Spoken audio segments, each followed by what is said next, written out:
Hello and welcome back to SirKidSaid.com.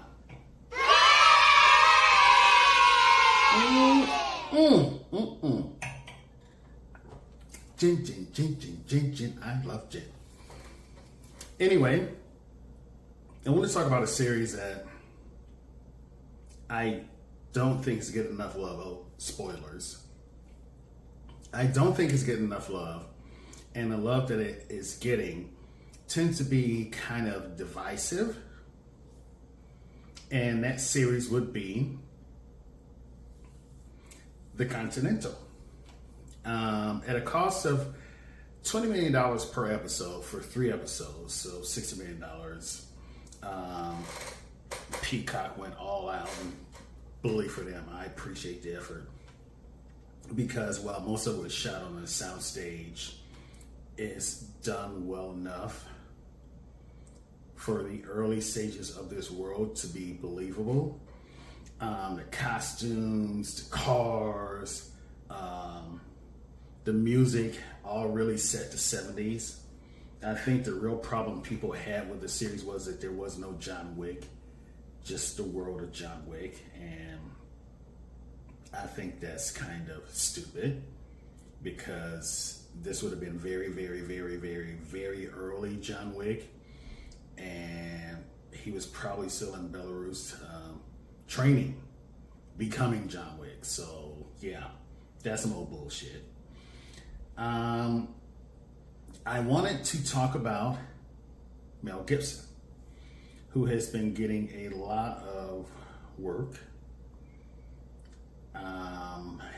I have mixed feelings about Mel Gibson after what he did way back when, and some people say it's time to forgive him and move on, and a lot of people, with the amount of work he's getting, they have done that. And I like his casting and the character he plays, Cormac O'Connor, because this person truly had to be an unlikable fuckhead, and Gibson crushed that shit. I mean, this guy, talk about abuse of power. He ran the Continental unnecessarily brutally, and it bit him in the ass at the end. And there were just a couple of scenes where, yeah, you went a step too far. Okay. Casting again, Colin Woodall, who plays a young Winston Scott. I liked him. He looked like old Winston. I thought his ambition and style that he used to go about accomplishing his mission of taking over the Continental from O'Connor was like old Wilson. He used style and finesse to get what he needed, and force when necessary. I thought that was a great mix. My new crush in the show, Marina Mazeppa, who plays Gretel. What's up, girl? And you've probably seen her a million times in other stuff and just didn't know who she was. But she has been a long time stunt actress who is extremely flexible. And she shows it a couple of times in the series. And as always, welcome, any fellas. Yeah. Here's to Marina.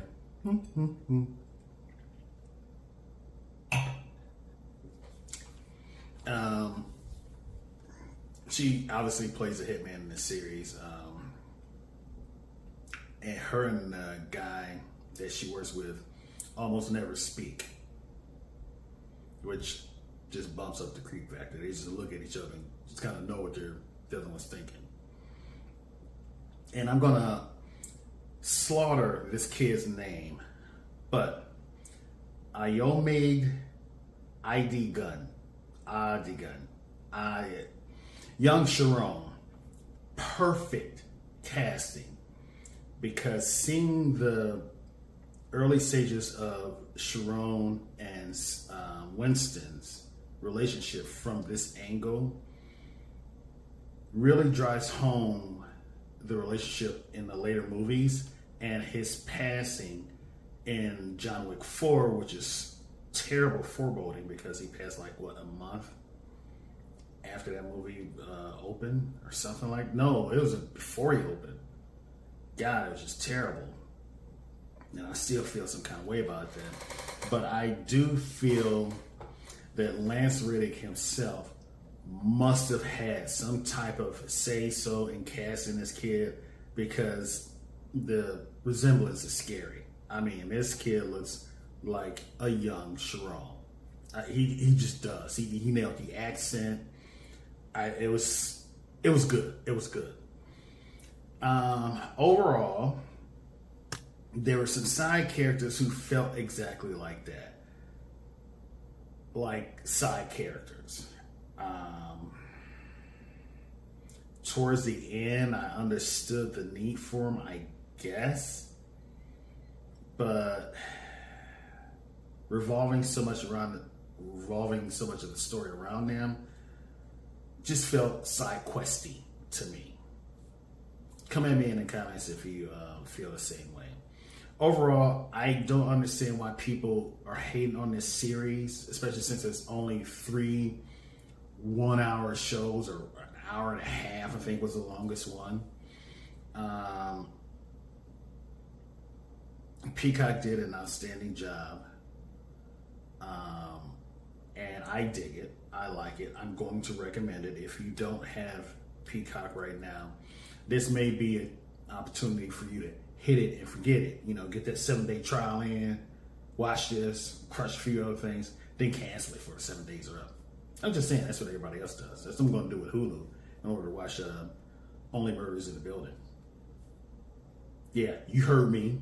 Fuck you, Hulu. But yeah, I am going to recommend this. I'm going to give it